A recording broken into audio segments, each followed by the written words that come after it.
شرور أنفسنا وسيئات أعمالنا من يهده الله فلا مضل له ومن يضلل فلا هادي له وأشهد أن لا إله إلا الله وحده لا شريك له وأشهد أن محمدا عبده ورسوله يا أيها الذين آمنوا اتقوا الله حق تقاته ولا تموتن إلا وأنتم مسلمون يا أيها الناس اتقوا ربكم الذي خلقكم من نفس واحدة وخلق منها زوجها وبث منهما رجالا كثيرا ونساء واتقوا الله الذي تساءلون به والأرحام إن الله كان عليكم رقيبا يا أيها الذين آمنوا اتقوا الله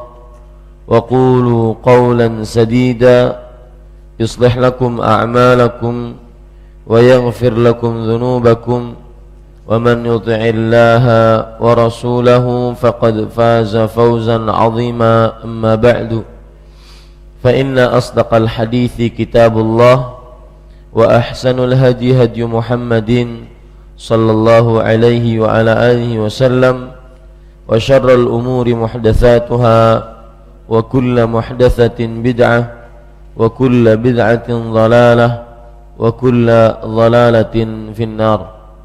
Alhamdulillah, kita bersyukur pada Allah Subhanahu wa taala pada hari ini Senin pagi setelah salat subuh 7 Sya'ban 1436 Hijriah, kita duduk bersama mengkaji ayat-ayat suci Al-Quran dan hadis-hadis Rasul sallallahu alaihi wa ala alihi wasallam, yaitu membaca kitab Taisir Karimir Rahman fi Tafsir Kalamil Mannan yang ditulis oleh Fadilatul Syekh Abdurrahman bin Nasir As-Sa'di rahimahullahu ta'ala.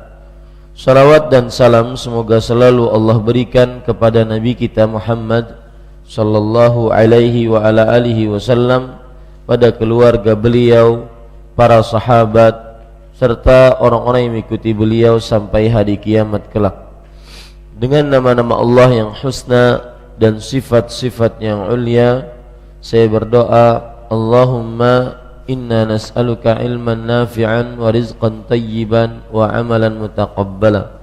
Wahai Allah, sesungguhnya kami memohon kepada Engkau ilmu yang bermanfaat, rezeki yang baik, dan amal yang diterima. Amin ya rabbal alamin. Bapak, Ibu, saudara-saudari yang dimuliakan oleh Allah Subhanahu wa taala, pada pertemuan sebelumnya kita sudah membaca tafsir surat Al-Baqarah ayat 204-205. Sekarang kita ingin membaca ayat yang ke-206. Betul ya? Betul? Ya. A'udzu billahi minasy syaithanir rajim. Wa idza qila lahu ittaqillaha akhadhathu al-'izzatu bil ithmi fahasbuhu jahannam wa la bi'sal mihad. Artinya, dan apabila dikatakan kepadanya, bertakwalah kepada Allah, bangkitlah kesombongannya yang menyebabkannya berbuat dosa, maka cukuplah balasan baginya neraka jahanam, dan sungguh neraka jahanam itu adalah tempat tinggal yang seburuk-buruknya. Al-Baqarah 206. Penulis rahimahullahu ta'ala mengatakan, thumma dzakara anna hadzal mufsida fil ardi bi ma'asillah idza umira bi taqwallahi takabbara wa anafa. Kemudian Allah Subhanahu wa taala menyebutkan bahwasanya orang yang merusak di muka bumi ini dengan berbuat kemaksiatan kepada Allah, apabila diperintahkan untuk bertakwa kepada Allah, dia menyombongkan diri dan congkak. Bapak Ibu, saudara-saudari yang dimuliakan oleh Allah Subhanahu wa taala, ini sifat buruk yang harus kita jauhi, dan ini sifatnya orang-orang munafik, orang-orang Yahudi, ya. Jika dikatakan kepada dia ittaqillah, takutlah kepada Allah, takwalah kepada Allah Subhanahu wa taala, maka mereka, apa yang terjadi? Mereka malah bangun dari sisi mereka sifat kesombongan untuk berbuat dosa, malah melawan, malah tidak mau menerima kebenaran tersebut. Dan ini sifat yang sangat buruk, ya. Sifat seorang muslim adalah apabila dinasihati maka mereka menerima nasihat tersebut. Para ikhwan yang dirahmati oleh Allah Subhanahu wa taala, ayat ini hampir sama dengan surat Al-Hajj ayat 72. Ayat surat Al-Baqarah 206 sama dengan surat Al-Hajj ayat 72. Saya bacakan surat Al-Hajj ayat 72. Wa idza tutla alaihim ayatuna bayyinatin ta'rifu fi wujuhil ladzina kafarul munkar yakaduna yastuna billadzina yatluna alaihim ayatuna qul afa unabbiukum bisyarrin min dzalikum an-naru wa'adaha Allahu alladzina kafaru wa bi'sal masir. Artinya, dan jika dibacakan kepada mereka ayat-ayat kami yang jelas, jika dibacakan kepada mereka ayat-ayat kami yang jelas, kemudian kamu akan melihat pada wajah-wajah orang-orang kafir kemungkaran, artinya tidak mau menerima, ya. Kamu akan melihat pada wajah orang-orang kafir kemungkaran, artinya tidak mau menerima yang dinasihatkan kepada mereka. Kemudian para ikhwan yang dirahmati oleh Allah Subhanahu wa taala, hampir-hampir mereka menyerang orang-orang yang membacakan ayat-ayat kami di hadapan mereka. Bahkan malah setelah dinasihati, malah orang yang menasihati ingin dicelakai. Nah, ini buruknya orang-orang yang kafir, orang-orang munafik apabila dinasihati. Katakanlah, apakah akan aku kabarkan kepadamu yang lebih buruk daripada itu, yaitu neraka. Allah telah mengancamkannya kepada orang-orang yang kafir, dan neraka itu adalah seburuk-buruk tempat kembali.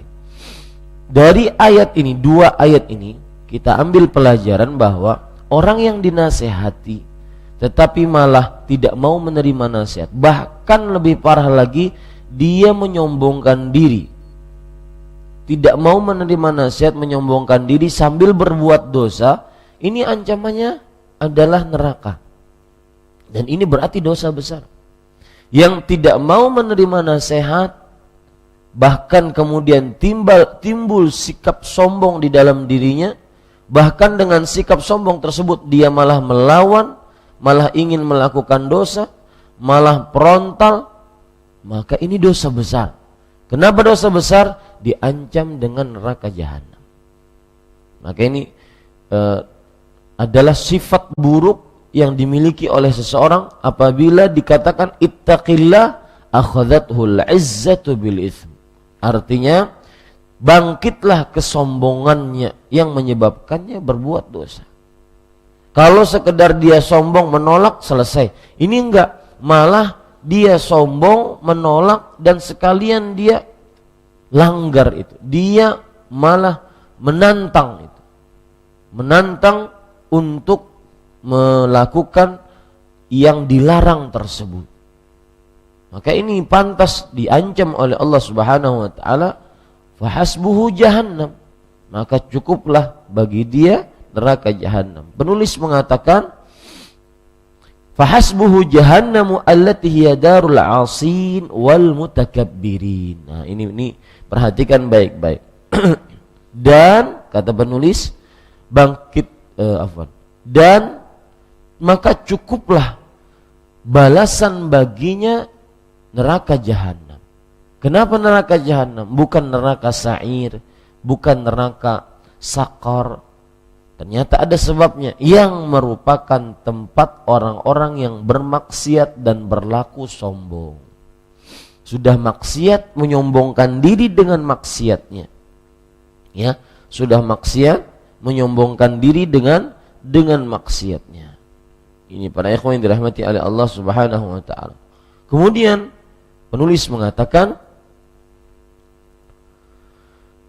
wala bi'sal mihad ay al-mustaqar wal maskan adzabun daim wa hammun la yanqati' wa ya'sun mustamir la yukhaffafu anhumul azab wa la yarjuna ath-thawab jazaan li jinayatihim wa muqabalatin li a'malihim fa'iyadhan billah min ahwalihim. Perhatikan kata penulis, yaitu sungguh neraka jahanam itu adalah tempat tinggal yang seburuk-buruknya, yaitu tempat menetap. Tempat tinggal di sini maksudnya tempat menetap, domisili, tempat tinggal dibarengi dengan siksa yang abadi. Tidak ada siksanya, tidak ada hari tanpa siksa. Siksanya abadi. Ini neraka, Pak. Ya, dan itu adalah keadaan neraka jahanam. Siksanya abadi. Arti siksa abadi itu apa? Terus-terusan disiksa, tidak pernah terputus. Kecemasan yang tidak putus, keputusasaan yang berkesinambungan yang selalu. Kenapa? Karena seperti yang saya sering ucapkan, neraka itu adalah salah satu pengertiannya, yaitu tempat siksa paling terburuk. Tempat siksa paling terburuk. Nah, maksud dari tempat siksa paling terburuk kenapa? Karena tadi azabun daim, siksanya itu tidak pernah terputus, terus menerus, dan disiksa tidak hancur-hancur, dan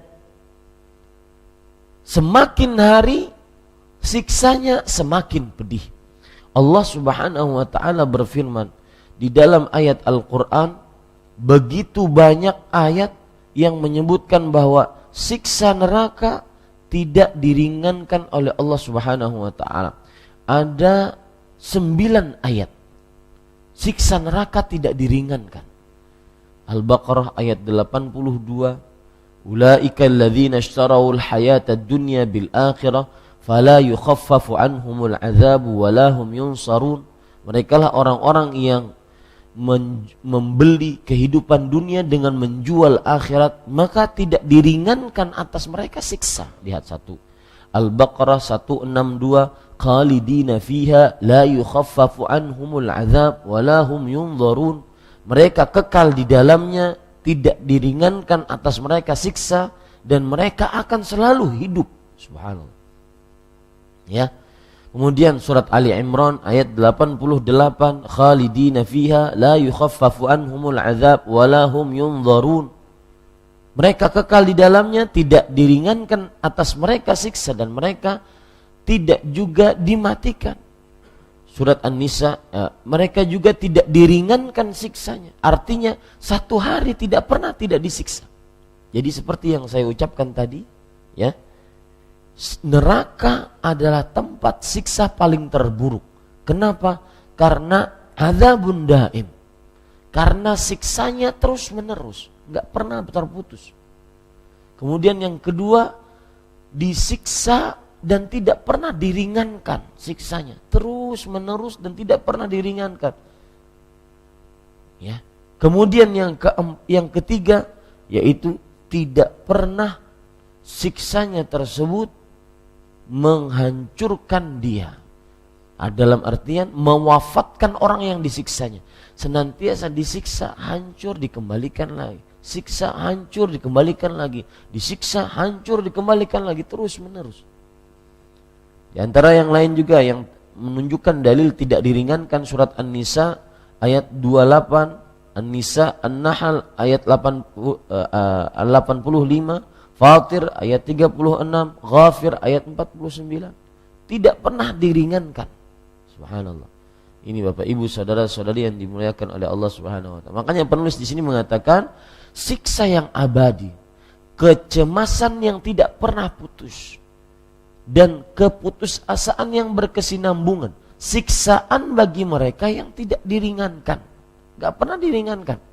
Dan tidak pula mereka mengharap pahala sebagai balasan atas kejahatan mereka dan imbalan bagi perbuatan mereka. Kita berlindung kepada Allah dari kondisi-kondisi mereka itu. Bahwasanya mereka tidak bisa mengharap pahala, ya. Maka Allah Subhanahu wa taala menyebutkan tentang mereka tidak bisa mengharap pahala sama sekali. Seperti misalkan ayat yang menunjukkan tentang diringankan siksa mereka. Lihat surat Ghafir ayat 49. Wa qala alladhina finnar li khazanati jahannam ud'u rabbakum yukhaffif 'anna yawman minal 'adzab. Orang yang di dalam neraka berkata kepada penjaga neraka jahanam, wahai malaikat penjaga neraka, berdoa kalian, seru Rabb kalian agar meringankan dari kami siksa. Jadi tidak pernah mereka itu diberikan pahala oleh Allah Subhanahu wa taala berupa keringanan siksa, tidak pernah. Inilah salah satu sifat dari sifat-sifat neraka. Kita baca ayat yang selanjutnya. A'udzu billahi minasyaitonir rajim. Wa minan nasi man yashtari lahwal hadits liyudilla an sa'ifan. Wa minan nasi man yashri nafsahu ibtigha'a mardatillah.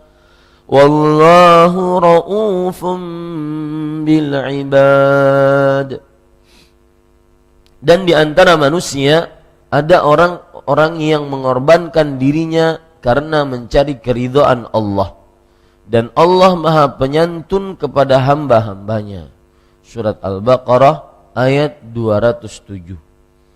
Penulis rahimahullahu taala berkata, haula'i humul munafiqun alladzina ba'u anfusahum wa arkhasuha wa badzaluha talaban limardatillah wa raja'an li thawabihi fahum badzalu thamana lil mali'il wafi'ir rafi'i bil ibad alladzi man ra'fatuhu min ra'fatihi wa rahmatihi an waffaqahum lidzalik.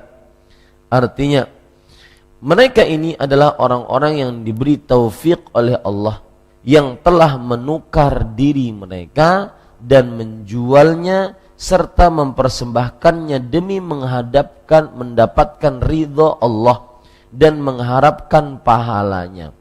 Para ikhwah yang dirahmati oleh Allah Subhanahu wa taala, penulis kemudian menafsiri surat Al-Baqarah ayat 207. Di antara manusia ada orang-orang yang mengorbankan dirinya karena mencari ridha Allah. Jadi di ayat 204 sampai 206 Allah menyebutkan sifat orang-orang munafik yang barusan kita baca tadi.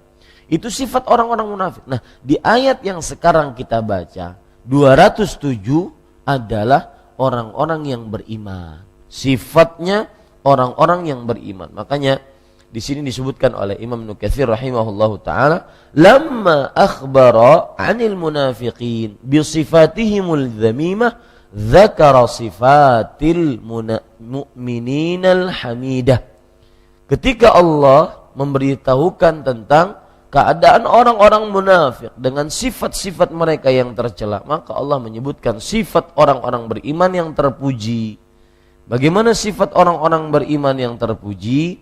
Pada ikhwan yang dirahmati oleh Allah, yaitu apa maksudnya mereka mengorbankan diri mereka, menjual dunia mereka untuk mendapatkan ridha Allah. Kata Abdullah bin Abbas dan para ulama tafsir, yaitu lamma aslama bi Makkah wa aradal hijrah mana'ahu an-nas an yuhajiru bimalih. Subhanallah. Ketika sebagian orang ayat ini turun pada sahabat yang bernama Suhaib bin Sinan Ar-Rumi. Ayat ini turun kepada sahabat atau menceritakan tentang sahabat yang bernama Suhaib bin Sinan Ar-Rumi radhiyallahu anhu. Apa cerita mereka? Beliau, yaitu ketika beliau masuk Islam di kota Mekah dan ingin berhijrah ke kota Mekah, maka orang-orang Mekah melarang dia berhijrah sambil membawa hartanya, dilarang. Jadi murni berhijrah, murni benar-benar meninggalkan harta, tidak membawa harta sama sekali. Jadi sekali lagi ayat ini sebab nuzulnya, sebab turunnya adalah menceritakan tentang Suhaib bin Sinan Ar-Rumi. Ya. Saya baca di dalam tafsir Imam Ibnu Katsir, wa inna ahabba an yatajarrada minhu wa yuhajiru fa'al fatakhallasa minhum wa a'tahum ma lahu fa anzalallahu fihi hadhihi al-ayah. Kata orang-orang kafir Quraisy, kalau ingin hijrah tinggalkan hartamu. Ini benar-benar ini perampasan orang-orang kafir Quraisy. Kalau makanya Rasulullah ketika kaum muhajirin Mekah sampai kota Madinah, yang pertama kali beliau lakukan adalah mengganti kawan-kawan Mekah dengan kawan-kawan Madinah. Proses mempersaudarakan orang muhajirin dengan orang-orang Ansar, sehingga tergantikan.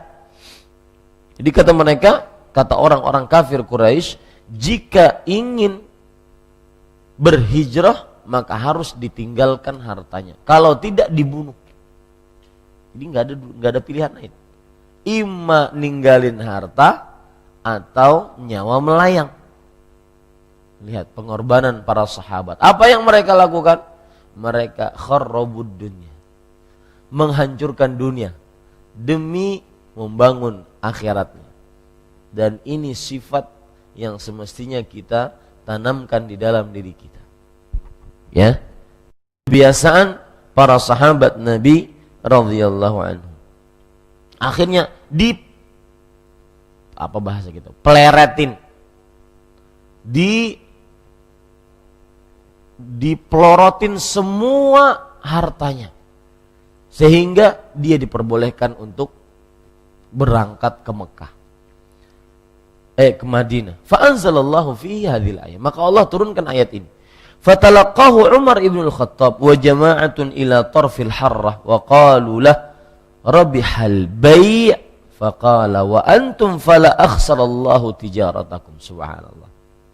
Lalu Suhaib ibn Sinan Ar-Rumi ketika dalam perjalanan ingin keluar Mekah bertemu dengan kawan-kawan seperjuangan hijrah. Siapa? Umar bin Khattab dan beberapa para sahabat. Ya, sebelum keluar Mekah, maka Umar bin Khattab dan beberapa para sahabat mengatakan, semoga perdaganganmu mendatangkan keberuntungan. Lihat, subhanallah. Ya. Kawan-kawan yang juga senasib dengan dia. Faqala wa antum fala akhsarallahu tijaratakum. Kata Suhaib ibn Sinan Ar-Rumi, dan kalian semoga Allah tidak merugikan perdagangan kalian. Wa madzak fa akhbaruhu anna Allah anzala fihi hadhil ayah. Maka Suhaib ibn Sinan Ar-Rumi diberitahukan oleh Umar bin Khattab bahwasanya Allah menurunkan ayat ini. Wa minan nas man yashri nafsahu ibtigha'a mardatillah. Di antara manusia ada orang yang mengorbankan dirinya karena mencari ridha Allah. Ayat ini, Pak. Ya. Coba tanamkan kisah Suhaib ini, Ar-Rumi. Tanamkan tatkala kita masih bingung ninggalin yang haram atau tidak. Niscaya kita akan benar-benar yakin dan kuat untuk meninggalkan yang haram. Ya, ada orang-orang yang mengorbankan dirinya karena mencari ridho Allah. Kalau ada sesuatu yang kita ingin tinggalkan, apalagi kalau sesuatu yang kita tinggalkan tersebut berkaitan kadang-kadang dengan apa?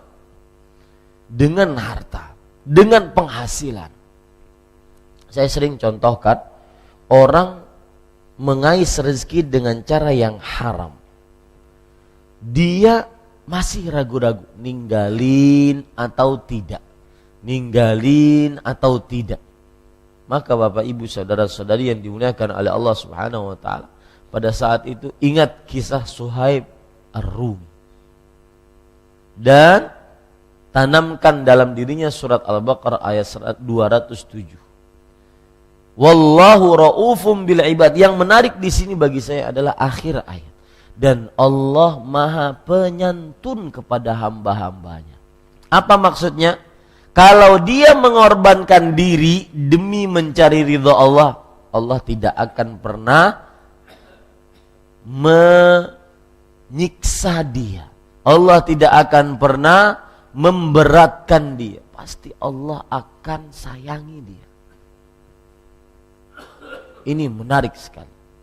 Dan ayat-ayat seperti ini yang perlu ditanamkan untuk orang-orang yang masih ragu haram atau tidak, meninggalkan atau tidak, ya.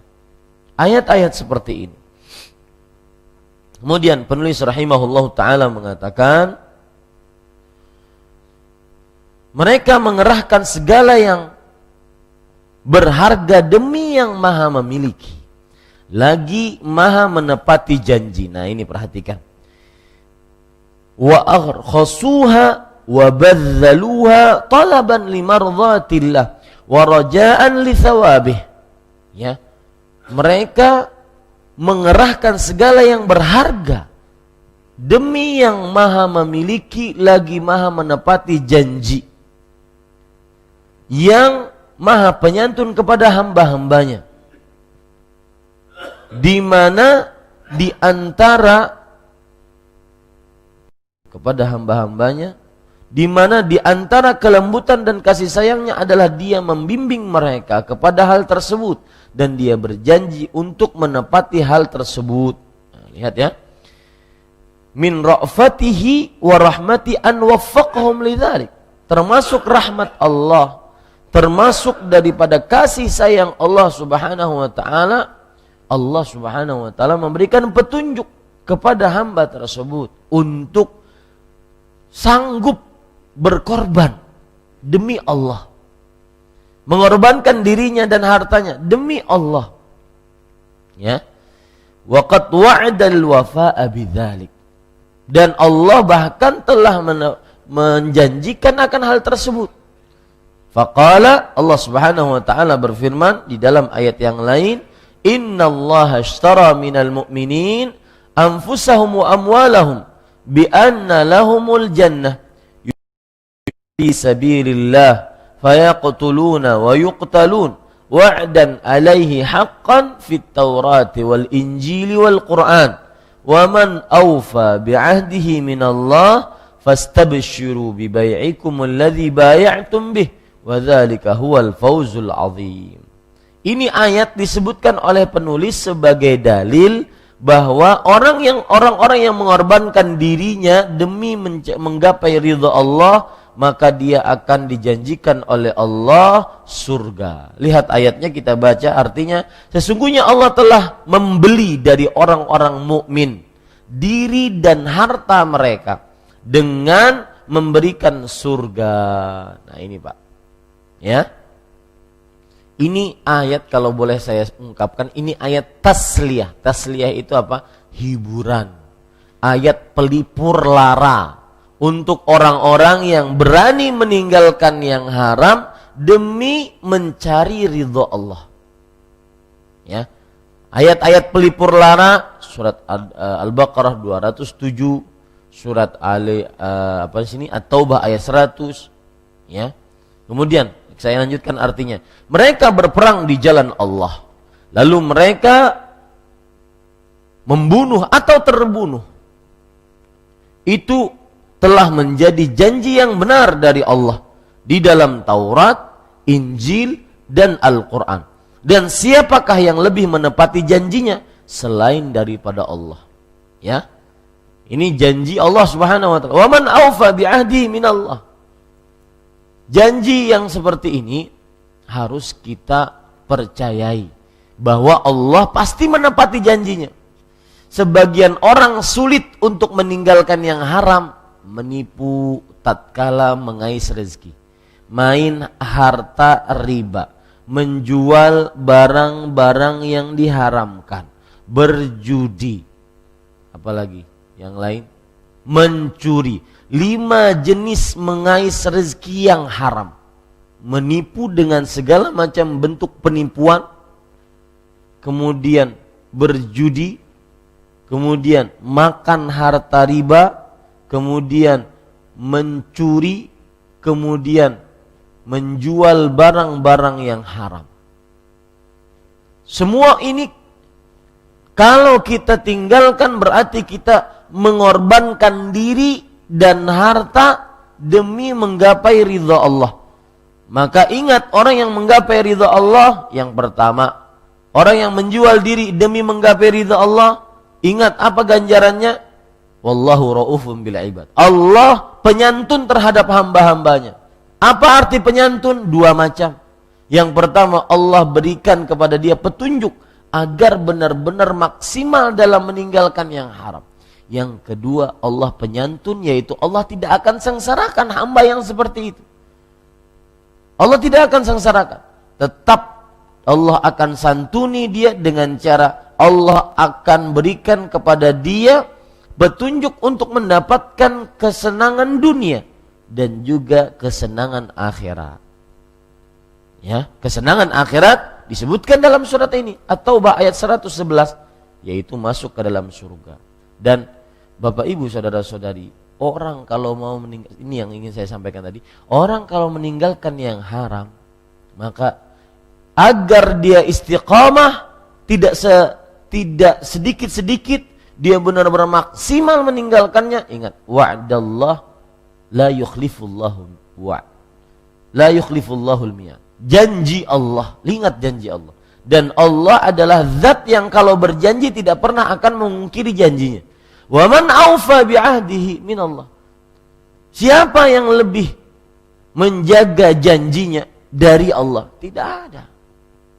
Maksudnya Allah akan pasti menepati janjinya bagi siapa yang menjual diri, yang mengorbankan diri dan harta demi menggapai ridhanya, pasti Allah akan gantikan yang lebih baik. Dan itu janji Allah. Nah, ini para ikhwan dirahmati oleh Allah Subhanahu wa ta'ala.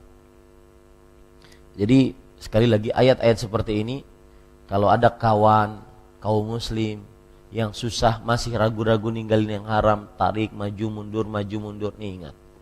Al-Baqarah 207, At-Taubah ayat 111. Bacakan kepada dia, terangkan kepada dia ayat ini. Niscaya akan optimis insyaallah meninggalkan yang haram. Yang haram itu kadang-kadang berbumbu, di situ duit saya, di situ saya dapat penghasilan. Ini sulit untuk meninggalkannya. Masih ingat cerita di daerah Jawa, sebuah tempat lokalisasi ingin ditutup resmi oleh pemerintah kota. Bukan malah disetujui, tetapi malah mereka memasang badan mereka dan mengatakan sampai darah terakhir. Kenapa? Karena tadi, ya, mereka tidak yakin dengan janji Allah. Makanya kiatnya harus yakin dengan janji Allah. Janji Allah apa? Rauf bil ibad. Allah penyantun. Tinggalkan yang haram, Allah santuni nanti. Allah lembuti nanti dia dengan cara dijaga dunianya dan akhirat. Yang kedua janji Allah pasti surga. Ya. Jadi jangan heran kita kalau seandainya ada orang diperintahkan untuk meninggalkan maksiat, dia malah semakin menjadi-jadi. Kenapa? Karena di belakangnya ada penghasilan dia, ada duit.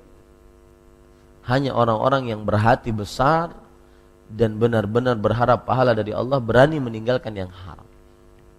Ya, berani meninggalkan yang haram. Kita lanjutkan. Penulis kemudian mengatakan, faqala innallaha ishtara minal mu'minin anfusahum wa amwalahum bi anna lahumul jannah ila akhiril ayah. Wa fi hadhil ayah akhbara annahum ishtara anfusahum wa badzaluha wa akhbara bi ra'fatihi wal mujibah li tahsili ma talabu wa badzalu ma bihi raghibu fala tas'al ba'da hadha amma yahsulu lahum minal karim wa ma yanaluhum minal fawzil azim. Dalam ayat ini Allah memberitahu bahwa mereka telah menjual diri mereka dan mempersembahkannya, dan Allah juga memberitahu tentang kasih sayangnya yang pasti akan membuat mereka memperoleh apa yang mereka inginkan dan apa yang mereka sukai. Maka janganlah ditanya lagi tentang apapun yang mereka peroleh dari kemuliaan dan apa yang mereka dapatkan dari kemenangan dan kehormatan. Yang menarik di sini apa? Yaitu perkataan penulis yang mengatakan pasti akan membuat mereka memperoleh apa yang mereka inginkan dan apa yang mereka sukai. Yaitu para ikhwan yang dirahmati oleh Allah Subhanahu wa taala. Coba perhatikan, jangankan orang yang bermaksiat, orang yang mengerjakan ketaatan, meninggalkan yang haram demi ridho Allah. Orang yang maksiat saja, kalau dia bertobat diampuni oleh Allah. Apalagi ini mengorbankan diri untuk mendapat ridho Allah, maka pasti janji Allah kena kepada dia. Pasti kasih sayang Allah. Makanya perkataan menarik di sini, dan juga Allah memberitahukan tentang kasih sayangnya yang pasti akan membuat mereka memperoleh apa yang mereka inginkan dan apa yang mereka sukai.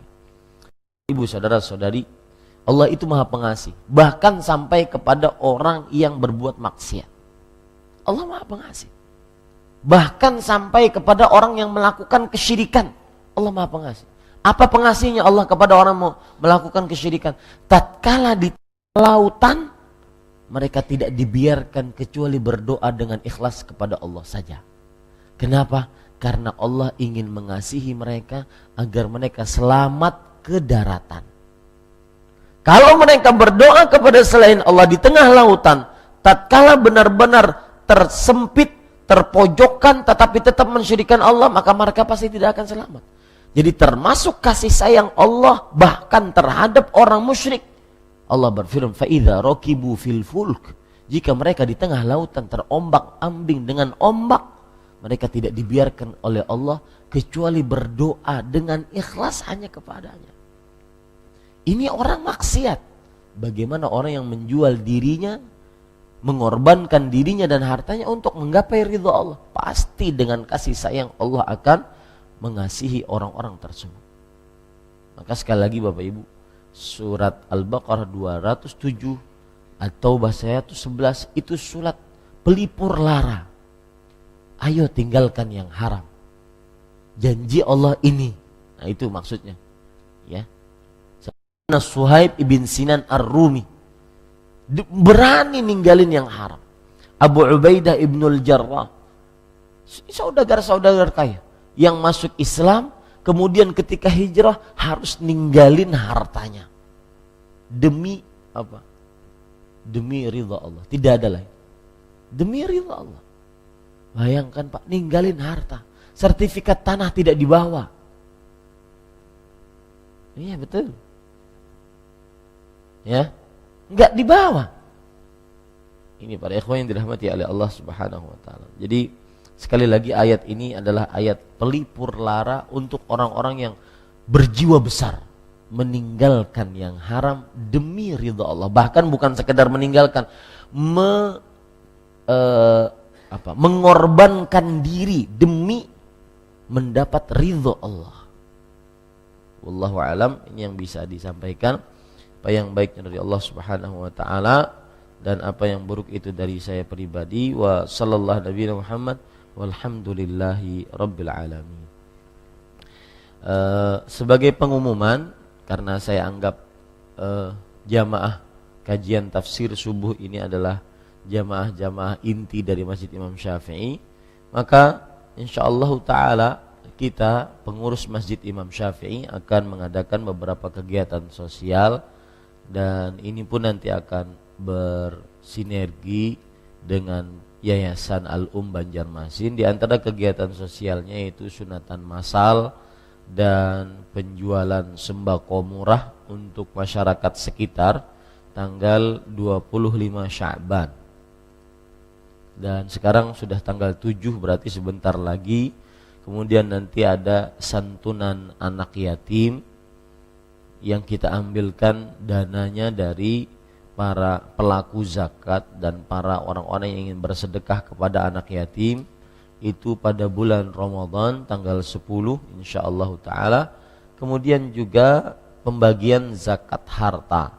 Jadi mulai sekarang nanti akan ada panitia yang mengkoordinasi kemana zakat harta disalurkan, baik secara langsung ataupun secara rekening, bisa mengirimkan ke rekening mana. Nanti insyaallah sebentar lagi akan terbentuk panitia tetap untuk 3 kegiatan ini. Zakat harta pelaksanaannya pada tanggal 22 Ramadan dengan harapan kaum muslim yang mendapatkan zakat harta. Tahun kemarin kita membuat zakat harta untuk anak-anak kecil.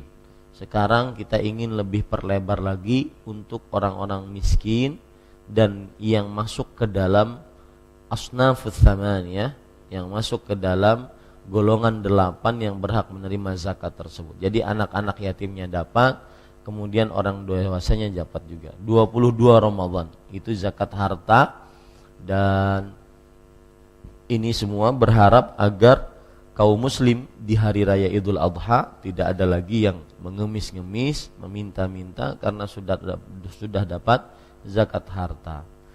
Mudah-mudahan acara ini lancar, dan nanti mungkin ada tambahan-tambahan seperti donor darah dan semisalnya.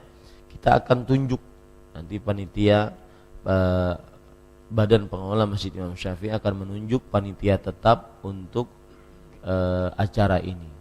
Di mudah-mudahan menjelang Ramadan dan Ramadannya kita bisa banyak beramal, seperti yang saya sering ulang-ulang tentang bulan Ramadan. Bulan Ramadan adalah bulan amal, bulan yang kalau datang para ulama mengatakan syahru tilawatil Quran wa it'amit ta'am, bulan khusus membaca Al-Quran dan bersedekah. 11 bulan kita sudah diberikan waktu oleh Allah untuk dunia, mencari dunia. 1 bulan saja Allah ingin kita lebih banyak ibadah dibandingkan mengais rezeki. Ya, yang berjualan, maka ya cukupkan bulan Ramadan lebih banyak beribadah. Wah Ustaz, kenapa malah berjualan di bulan Ramadan itu untungnya? Nah, di situ ujiannya. Ingin dunia atau ingin akhirat? Tadi kita sudah pelajari yang mengorbankan diri untuk menggapai ridha Allah. Maka Allah Rauf bil ibad. Allah Subhanahu wa taala penyantun terhadap hamba-hambanya. Kemudian juga Bapak Ibu saudara-saudari yang dimuliakan oleh Allah, mulai